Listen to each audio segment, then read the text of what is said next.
Hello everybody, good morning and welcome to the United Stand. This is your latest Manchester United news and transfer news as we discuss Erik ten Hag's Donny van de Beek replacement, a potential return to Manchester United for Paul Pogba. We'll also be talking about Elanga staying at Manchester United, more developments around Harry Kane and potentially an outlet for Scott McTominay in the future, the summer. He could be off to West Ham. Lots to get involved in. It's a big weekend. It's a big Premier League weekend. Don't forget, I'm live on That's Football at midday today for Liverpool against Chelsea. Can't wait for that. And then ahead of tomorrow's game against Arsenal. But let's fly straight into it. And I just want to talk about Danny Olmo as a replacement for Donny van de Beek. It's coming from Germany. It's coming from a good source.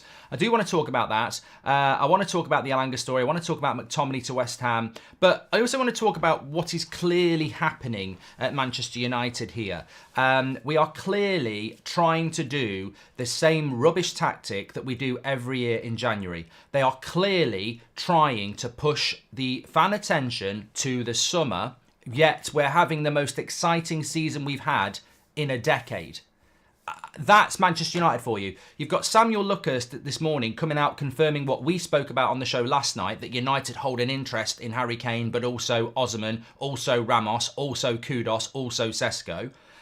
We've known this for months. We've known the strikers that United are interested in because we tried to buy some of them last summer. Why are we being told about summer strikers in January when we're playing 3 games a week? We need signings, we're having a great season, and we're all worried that it's all going to fall away because we haven't got the squad and everyone else is buying players. I'll tell you why it's happening, because United are spinning the wheel again, aren't they? They've employed Kylie, they've flown her own over from Australia. I'm spinning around, and let's get spinning those plates again. It's Spin FC. They're trying to shift our attention to the summer because they know they've messed up the January transfer window. And I'll be honest with you, I've got no interest in the summer transfer window. I don't even know. These people who are spinning will hopefully be out of a job. We'll hopefully have new owners. The summer is completely irrelevant to whoever is spinning this information now. You hopefully won't have a job in the summer. So I think it's absolutely irrelevant to spend time talking about Harry Kane, Ramos, Osimhen or anybody else, because if we've got a new owner, the whole point of having new owners is they have their own ideas, and they might say to Ten Hag, we want Mbappe. We've bought this club to get the best. So you know what I mean? It's complete spin, it's complete diversion tactics, and it's completely to move your attention from where it should be, which is why are Everton getting Danny Ings? Why are West Ham getting Danny Ings? Why are Everton getting Danjuma? And why are we getting Weghorst? Like, why are Everton and West Ham bringing in arguably better players in the attacking positions than we can get? And we need more than Weghorst as well. Why is that happening? And I think that's why we're talking about Harry Kane, because they know full well United fans will be waking up this morning going, hold on a minute. Our transfer activity in January is absolute pants. It's pitiful. And that's why they're worried, because talking about Harry Kane's pointless. As I say, if somebody buys United for 7 billion and they want to spend 10 billion, they're going to go for Mbappe. They're going to go for Neymar. They're going to go for Messi. We won't be talking about Harry Kane, so it's completely irrelevant when you think about it. Can we let Mason Greenwood play if we aren't signing anyone? Tom, you're an absolute prat, and welcome to the Turbo Prat Club on a Saturday morning. You are so uneducated, you need to go back to school. You're trying to be a troll. No one's laughing. Jog on. Let's move on. Pogba back is something we'll talk about in a minute. It's not anything to worry about. But let's talk about... well, I wanted to talk about that at the start of the show there, because I actually do think that when we're talking about Harry Kane and everyone else, the people talking about Harry Kane are the recruitment department, the CEO, etc. They hopefully won't have a job in the summer, and if we've got a big budget, we probably won't sign Harry Kane, so it's pointless. They're just moving our attention away from the fact that West Ham went and bought Danny Ings yesterday. Arsenal have bought 2 players in the last few days. Everton have gone and got Danjuma on a straight loan. Not a loan to buy, a straight loan for Danjuma to Everton. I mean, what have we spent all week talking about? We know we're not going to get João Felix. We know we're not going to get Gakpo. We know the club have messed that up. But Danjuma on a straight loan to the end of the season can play anywhere across the front 3. I mean, come on. You're telling me that doesn't benefit Manchester United? A guy that can play anywhere across the front 3? And he's gone to Everton on a straight loan. I mean, come on. You've got to be doing something, United. You can't just do a transfer window where we get Weghorst. There has to be something more to it. the most exciting season in a decade, and they're sat on their arse doing nothing. It's poor. I know they're trying to sell the club, and I know people will say, well, what do you expect? This is what's going to happen. It doesn't make it right. It doesn't make it right because they're going to do that. I had somebody message me yesterday saying, I don't know what you're moaning about. The club's going to be sold. We all suspected this was going to happen. Oh, you left the fire on and went to the cinema, and when you came back, your house was on fire. What are you going to do? Stand outside and go, oh, well, I did leave it on and went to the cinema. It was inevitable. I mean, come on, it's still not good. Even though there's a reason for it, it's not good to have a good season, which is really exciting, and then just let it drift because you're going to sell the club. It's dereliction of duties or whatever. It's down in tools. That's what it is. Doesn't make it right. We as fans shouldn't sit there and go, oh, wow, we're not buying players because they're selling the club. That shouldn't be happening. Swap McTominay for Tillemans. We've got an upgrade for free, and Leicester don't lose him for free and get a player on a longer deal, says Chris Bell. Give him the director of football job. Gravenberg on loan, says Gig. I'd love it. I'd absolutely love it. And I'll be very happy if we get Olmo, honestly, says Savage. Well, let's talk about Danny Olmo. So this came in from Christian Falk, who is, we've had him on the show before. Very, very good information on the Bundesliga, especially in relation to Bayern Munich. Obviously, Danny Olmo plays for Leipzig, I believe. So basically, the story goes like this, that Ten Hag is a long admirer. That sounds wrong. A big admirer of Danny Olmo. And to be honest, Ten Hag is a big admirer of the Bundesliga. I'm surprised we haven't bought any players from the Bundesliga yet, because he's a massive student of the game and really, really rates it. So I think we will buy players from the Bundesliga at some point. I'm just trying to think, have we bought a player from the Bundesliga? No, we haven't bought a player from the Bundesliga, have we? La Liga, Premier League, and 3 Eredivisie. No, we've not bought from the Bundesliga. We're clowns. It's unbelievable. Where are the scouts? Feel like it's just Erik Ten Hag with suggestions. If Pogba is back, we might as well bring Phil Jones back, says SK. But look, yeah, Danny Olmo, 24 years of age, Spanish international, currently at Leipzig, 18 months left on his contract. Christian Falk is saying that Manchester United Ten Hag is a long-term admirer of the player and would certainly be looking to bring him to Manchester United if he doesn't sign a new contract at Leipzig, which is actually quite unlikely. This happens a lot with Leipzig. They struggle to get good players to commit for long term. It is seen as a stepping stone. What do I think about Danny Olmo? Well, what you've got to remember is, Lisa says Shinji Kagawa, Mkhitaryan's another one. Jadon Sancho. I'm talking about the Ten Hag era. Sorry, lots of people. We bought Sancho from Dortmund. Sorry, MX. I think I misworded the question. The point. Ten Hag is a massive admirer of the Bundesliga. If you read his books, his articles, he loves Bundesliga. He was the reserve team coach at Bayern Munich. What I was saying is, I'm surprised we haven't bought anyone from the Bundesliga in the Ten Hag era. Obviously, we have bought Bundesliga players in the past, and it's not necessarily worked out that well, has it? Let's be honest. But anyway, on to Danny Olmo. Ten Hag's a big admirer of him. He actually fits Man United really, really well. Chelsea were going to look at Danny Olmo if they didn't get Mudryk. But they got Mudryk. So I like this sort of signing far more than Marco Reus. Reus is 33, injury ravaged actually. Danny Olmo's 24, and I think that is certainly the better option for Manchester United. Now, the interesting profile about Danny Olmo, which I think Ten Hag likes, is that for a Spanish player, correct me if I'm wrong, he's had quite an adventurous career. I forget where he was before Leipzig, but I think he was playing... Was he playing in Russia or the Ukraine? I'm sure he was at Shakhtar or something like that. So, for a Spanish player, he's had quite, a diverse football career quite early on. He's gone and played in different leagues. Now, the interesting thing about Danny Olmo is, and somebody just said Olmo is crap. Played in Croatia, played for Zagreb. Thank you very much.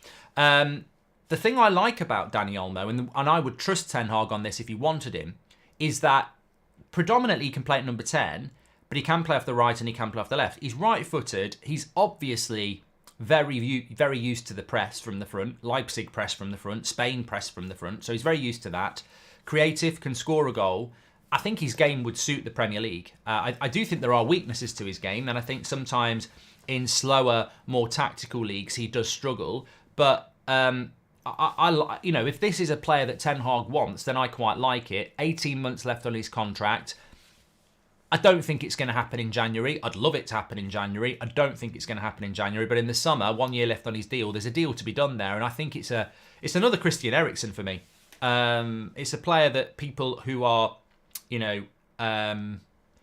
educated in the game would go, well, that's a player that Ten Hag wants. I can see a really good player there who can go to the next level at Manchester United and that opportunity. And we've seen that with Eriksen. And obviously Eriksen was a free and he was 30, but I see in Danny Olmo almost like an Eriksen type of signing where you get a good value player with a very high ceiling. And also, obviously, it's Donny van der Beek's replacement because Donny van der Beek is not available. And although we will never get this update, there are concerns that Donny van der Beek may not even be available at the start of next season. And even if he was available at the start of next season, it's not like Donny van der Beek's got a rich tapestry of a CV at Man United that when he comes back from injury, Ten Hag and United are going to go, don't worry, we've held the number 10 spot for you. I mean, he's never grabbed a spot at Manchester United in the what will be 3 years at United. Is Donny van der Beek here? But 3 years in the summer. Is it 3 or 2? I think it's 3, isn't it? 3 years in the summer Donny's been here. So, yeah, I think Danny Olmo would be an intelligent player that we need. I mean, if I could take Danny Olmo now at United, I'd swim to Germany and bring him back. Can play as a number 10, can play off the left, can play off the right. I think that's the sort of player we need at the moment. Nabil, welcome to the Members Club. Thank you very much. I know mid-February has been mentioned, but this still stinks if the Glazers know who they're selling to. Otherwise, they would spend to polish the turds, says Lee. Doesn't talking about summer transfers in January just give other clubs targets to swoop in and get deals over the line before United, says Jess. Yes. And anyone who wants Pogba back needs their head looking at, says Bob. Okay, so yeah, Danny Olmo, keep an eye on that. Rayan says check Bruno's injury history, you'll be shocked. I don't think he's got an injury history, has he? It's a bit like I think Bruno Fernandes' injury history is a little bit like Tottenham's trophy cabinet over the last 10 years. It's empty. There's nothing there. I think Bruno's injury history is very good. Correct me if I'm wrong, but I think I am. Right. Hans says Konrad Laimer from Leipzig would have been amazing. Yes, he's a pressing. Laimer would have been a Man United player if Rangnick had stayed. Obviously, Rangnick left, but he's going to go to Bayern Munich. Another Leipzig player. There we go. So yeah, I'd like Danny Olmo. I would like Danny Olmo. Let us know what your thoughts are on that. Also, Pogba. Let me just talk about this Pogba thing because I was a bit reluctant for that to go into the title of the show today. But I said you've got to put a question mark next to it. Pogba return. Now, this is a bit of a weekend conversation. So basically, Juventus have been given this 15-point deduction. We spoke about it on the show last night. What a show it was. Paul Pogba has been given, and Juventus have been given a 15-point deduction. It makes Champions League qualification very, very difficult. Juventus any competent club needs to be bringing Juventus up. Now, I had Juventus fans. I put a tweet out last night saying, if United were competent, they'd be on the phone to Juventus saying, we'll take a couple of players off your hands. I had Juventus fans in my replies. I like Juventus, but they're wrong on this. They were saying we don't need to loan any players out. We even with 15 points off, we can still get top 4. So why would we loan players out? Why did you loan Kulusevski and Bentancur off last January then? I mean, you've got a history of doing it anyway. So you're in financial problems. You're not just going to get a 15-point deduction. There will be other financial issues that causes you. You've got a squad that's very expensive. Next season is going to be a massive rebuild for Juventus. It makes complete financial sense to just clear some wages off your books for 5 months to save yourself a bit of money. And even if you let a couple of players go on loan, you should still have enough squad to get you into the Europa League anyway. So I think there are opportunities with Juventus, and I'm very confident that by January the 31st, a competent football club will take advantage of that situation. It could be Chelsea going for Vlahovic. It would not surprise me. I'm very excited to watch Chelsea against Liverpool at 12:30. I think it's a massive game. Both clubs are in trouble. Both clubs needs to kickstart their season. Both clubs technically can still kickstart their season. There's still 57 points to play for. And for Man United, they're one of those two clubs are the only two clubs I think can kick us out of the top 4. So I'm really hoping for a draw. But I wouldn't be surprised if Chelsea went for Vlahovic. And I wouldn't be surprised if Juventus did the deal. So I think that there are deals that can be done there. Now, ideally for me, if you want a midfielder from Juventus, you've got to go Rabiot, Locatelli, Paredes. One of those three, perfect.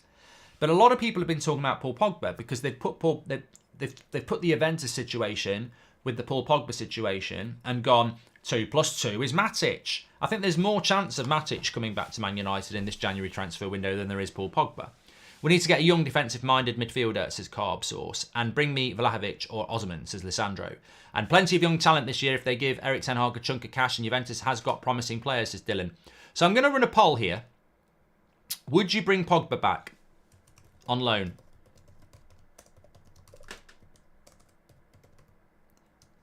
And I'm going to answer this in the most, my opinion, way. Would you bring Paul Pogba back on loan to Manchester United in January? No messing about. Yes, if he could stay fit till May, because why not? We need somebody. If it's Pogba or nobody, of course I'm going to bring Paul Pogba back. But logically, no, because he won't stay fit till May. And that's it. Simple as that. If Paul Pogba could stay fit until May, I'd take him on loan till the end of the season, yes. But he won't stay fit, so I wouldn't even bother, no. And that's it. I'm not...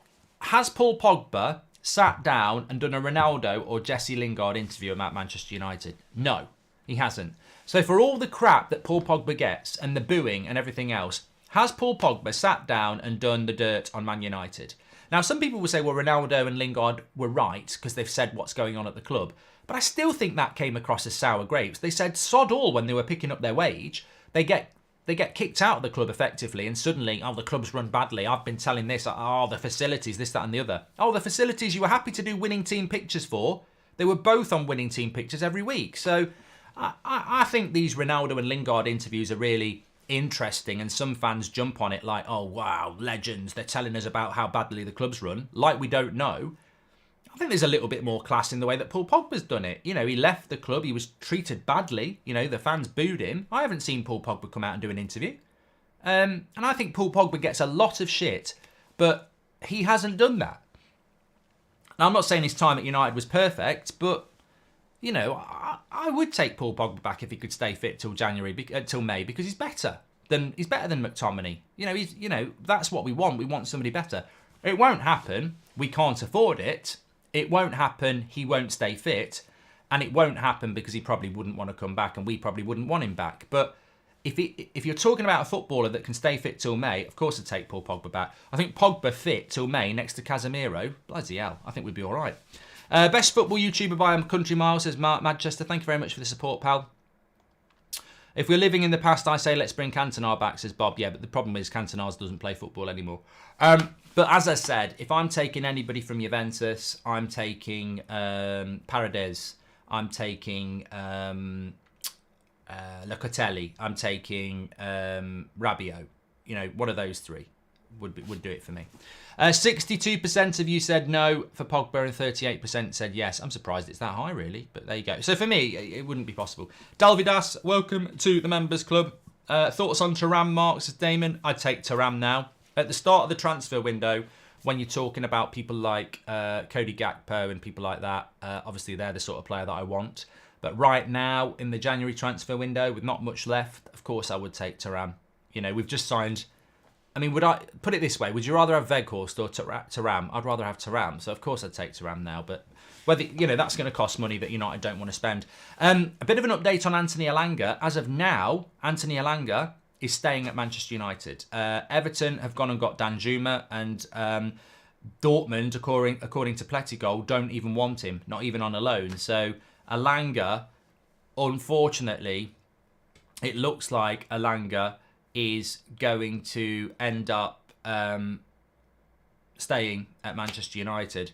And unfortunately, I don't blame Ten Hag for this, because what else is he supposed to do? But, you know, I didn't watch the Pogba documentary, Jacob, so maybe it was worse, but I didn't watch it. The thing with Elanga is that he ain't good enough, and we're just keeping him because he's a body on the bench. And that, to me, again, goes back to what I said at the start of the video. We are keeping people at the club because they're a person. Not because they're good enough. We are keeping them because they're a person. that if we get injury crisis, we can put a United shirt on them. I mean, what a crap way to approach the rest of the season. We're going to keep a player that's clearly not good enough, who needs to go out and develop. We're going to keep him because if we get injuries, at least we can put a United shirt on him and he can go on the pitch. I mean, what sort of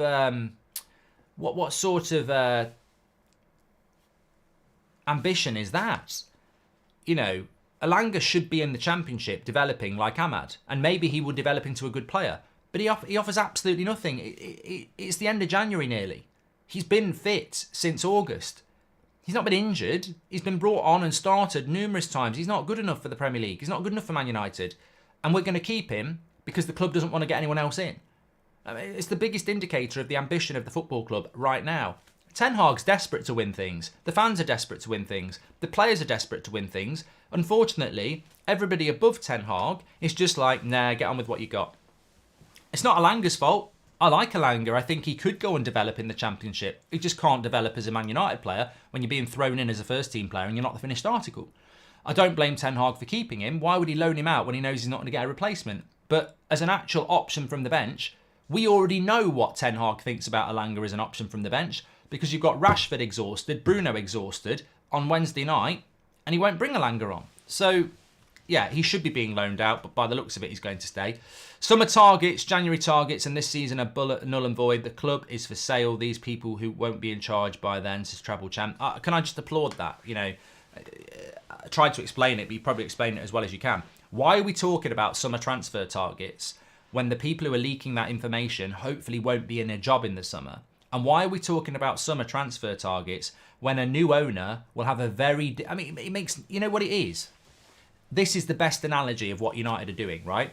For the last 24 hours, we've seen stories about United want Harry Kane, they want Osman, they want Sesko. Try and distract everyone about January transfer window and talk about the summer, yeah? It's about as relevant as you selling your house to somebody else and saying, when I move out, I'm going to buy a sofa for this house I'm selling, I'm going to buy new carpet, and then the new owners are going to go, I couldn't give a shit what you think you're going to buy for this house. It's not your house anymore. You're moving out. In fact, why are you such an idiot that you're talking about what you're going to do with this house when you sell it? You're not living here. I'm buying it. And that's effectively what we are being fed this morning from Samuel Luckhurst, the Daily Mail last night, and everyone else who is lapping up this story about Harry Kane and everyone else. We're going to be sold. So why does it matter what the current incumbents of Manchester United think is going to happen in the summer? We're going to be sold. And when the new owners come in, they might say, we're not buying anyone. This club's going to be built from the bottom to the top. We're not spending any money. We're clearing the debt. We're clearing the transfer fee and we're building a stadium. That's one ownership model. Another ownership model might come in and say, we're only spending £150 million. Do you want to spend it all on a striker when you need 3 players? And another ownership model comes in and goes, you can have what you want, but we want Mbappe. So what is the point? The only point of talking about Harry Kane on January the 21st and leaking it to the press is to distract the fans from the January transfer window. That's all it's about. There is no point in talking about Harry Kane. So I would ask, why are United talking about Harry Kane? Because they want the fans to think about the summer and not the now. Simple as that. Simple as that. AC says Danny Olmo is a great player, Mark Maker. Yeah, I quite like Danny Olmo. I mean, he's not a player I've thought about a lot, but I think that if Danny Olmo is a player that Ten Hag really likes, and that's what we're led to believe, then I would like it. I think it's an intelligent deal, definitely. What else do I want to talk about? Yes, Scott McTominay. Now, this is coming from a West Ham source. Scott McTominay is seen as the long-term successor to Declan Rice when he leaves in the summer. Well, this is music to my ears. I think this would be a good move for Scott McTominay. I think it would be a good move for West Ham, and it would be good for Manchester United. Scott McTominay reminds me a bit of Harry Maguire. Universally panned as not good enough for Man United, and clearly isn't going to be good enough for Manchester United. And there's nothing wrong with that. Just because you put on a Man United shirt doesn't mean you've got to be good enough. Our history is littered with people who've been bought and flopped or come through the youth team and been sold. It's not it's not a divine right that if you're in the Man United squad that you stay forever and you're good enough. The rotation of players, removal of players, moving on of players is it's absolutely inevitable, and maybe we've not been good enough at doing that over the years. I think some fans forget that. They see the squad and think they've got to back every player. Like, go back 10, 20, 30, 40, 50 years, there'll be players that people of that generation remember and go, yeah, we bought them, they weren't that good. Get rid of them. Kieran Richardson came through the youth setup. He was okay, but he wasn't good enough for us. Get rid of him. Went and played for West Brom. Numerous players we've bought. Schneiderlin just wasn't good enough. Sell him. We spent a lot of money on him. Sell him. So Maguire and McTominay should be sold. They're not good enough. They're not going to be good enough, I don't think. So sell them. But they're definitely good enough to go and play for West Ham or an Everton or someone like that. And I think McTominay to West Ham under David Moyes. He'll probably get the sack now, won't he? But no, I think that works. I think that'd be a good deal for McTominay. It'd be a good deal for United. And I think it'd be a good deal for West Ham. I do. I think that would be a good all-round deal. So, look, I hope there's something in that. Obviously, it won't happen until the summer, but I think it makes a lot of sense as far as I'm concerned. I don't know what you think, but yeah, I think it makes a lot of sense. I do. Won't be happening in January. Man United should be doing that in January. I think sometimes we snooze on deals. What I would say is I think West Ham would give us 30 million for McTominay today. I really do. Because they want to stay up. And I think United should seriously consider taking that deal because McTominay wants to play football. But if you wait till the summer, McTominay, this is what happened with Lingard. They wanted to give us 25 million for Lingard. We didn't take it, and they went and bought... who was it they went and bought? It wasn't Paqueta. Who did they go and buy? West Ham. I think they bought him from Zagreb for about 15 million instead. So the problem is, if you snooze, you lose. There's probably an offer on the table for McTominay now, but West Ham in the summer, different situation. They might go and get someone else. It was Vlasic. That was who it was. Yeah, Vlasic. So, sometimes United snooze on a deal and end up with nothing. So I don't want Rice. I don't want Rice at Man United. I think he's a good player, but not for the price. Let him go to Arsenal. Let him go to Chelsea. I think he'll end up at Chelsea. I think Declan Rice is a fantastic player, but I think for us, we want someone to play next to Casemiro who can do the Casemiro role. I think Rice and Casemiro next to each other might be a little bit too defensive. I prefer somebody who can do the Casemiro role, but's got a little bit more to his game. I'd prefer a De Jong. I'd prefer an Enzo Fernandez. But look, Declan Rice is a good player, but he'll cost you the same as those two players.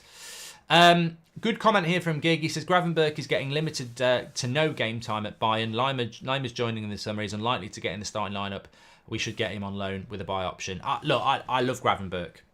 I think Gravenberch, and we're just talking about this. This is just a United stand conversation. But I would develop it. I would love Manchester United to buy Gravenberch. He basically made his name under Ten Hag. He's definitely fell on hard times at Bayern. There's not going to be a queue of clubs going for Gravenberch. And Ten Hag knows him really, really, really well. And I think the profile of player he is, if he can build his confidence back, he'd be fantastic in the Premier League. So I would love Gravenberch to come to Manchester United.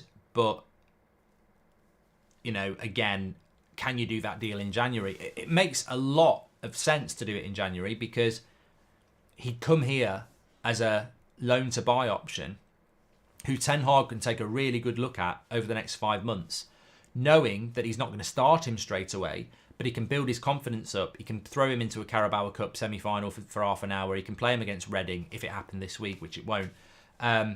You don't have to put him straight in the team, but you can build him back up, knowing that if you did need to bring him on for half an hour or something like that, I just think it makes too much sense. And look, the thing about that is, as well as I do, that Erik Ten Hag is sat there going, "Can you get me Gravenberch?" Because he would be all over that. Of course he would, but it's not going to happen. It's too much like common sense at the end of the day, and I can't see Manchester United.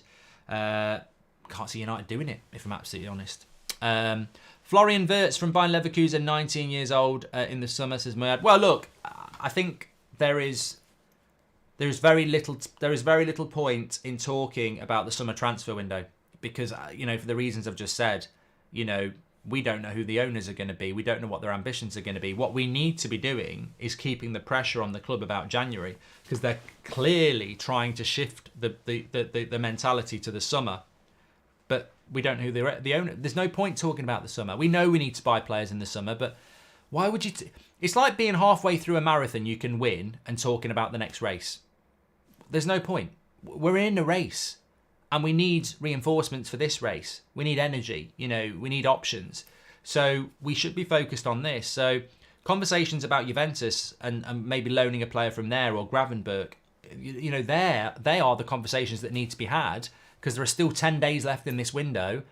And a player like that, I mean, I saw yesterday that Arsenal were being linked with a loan deal for Camavinga. If Arsenal get Trossard, the Polish centre-back, and Camavinga in January, what a January transfer window that is. And Man United and Arsenal are in very similar situations. Obviously, Arsenal are in a title race, but they're 2 years ahead of us. Ten Hag is overachieving. He's got us into positions that we want to be in, top four. We're still in all the cups. We should be doing for Ten Hag what Arteta are doing for Arsenal. What Arsenal are doing for Arteta. Giving him 2 or 3 options, reinforcements in a season where he's doing really well. And ultimately, we're sort of going, no. Fabrizio said today, there's still time for us to be creative on the market. What are your thoughts? Any signing possible, says Neil. Look, that Gravenberch one gets me excited. I've been thinking about it all week. It's so logical. It makes so much sense. But ultimately, it's whether Bayern Munich would do it. And Bayern Munich have had a lot of injuries. Yeah. And Bayern... If Bayern went and got Lehmer now, I think go and get Gravenberch. But I think Bayern are always very patient to just wait till the summer and get them for free. And they know that Lehmer wants to come. So I don't know that Bayern have got enough cover to let Gravenberch go on loan. But I would love something like that. I mean, that would really instill some confidence in the rest of the season if we could do 1 or 2 things like that. The leaks about the summer are to drive up the club price. Glazers are still touting for investments and not buyouts. It's all smoke, says PQ. I completely agree. I don't see Camavinga going to Arsenal, by the way. That's not what I was saying. What I'm saying is the fact that Arsenal are being linked to midfielders when they've bought 2 players. I still think Arsenal are going to bring a midfielder in. That's what I'm trying to say. I'm not saying it's going to be Camavinga, but I still think Arsenal are looking for a midfielder, which would be 3 players. Anyway, look, thanks everyone for watching. Make sure you smash a like on the video. We are...